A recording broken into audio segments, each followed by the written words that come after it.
Merrimack police say they were able to quickly catch the man behind a bank robbery. Check out this surveillance picture from the Bank of America in Merrimack this morning. The robber wore a President Obama mask and was armed with a loaded gun when he demanded cash.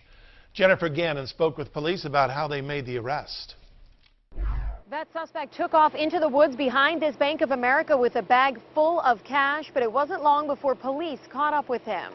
It was just after 10:30 Wednesday morning when police received a 911 call from this Bank of America in Merrimack. A gentleman had just entered the bank in a latex mask, wearing a suit coat and a tie and a dress shirt, and at that point made some demands of the bank personnel.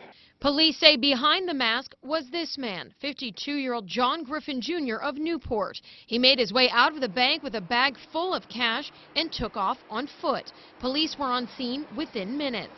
I was probably within 5 minutes or so from the bank robbery, getting called in to our officers deploying to the area. Officers caught up with Griffin in a parking lot near the bank. He had taken off the mask but was still carrying a bag full of money and a loaded gun. Lieutenant Trepani came upon the individual exiting the wood line with a bag and description of clothing that had been last given by the bank personnel. Griffin was taken into custody without incident. Now police are investigating whether he could be tied to several other similar robberies in the area. We are still looking into that, reaching out to other area police departments. We have been in contact with the Nashville Police. I know they have a series of armed robberies in their city as well. Police in Merrimack say this is their third armed robbery in as many months, part of what law enforcement is calling an alarming trend.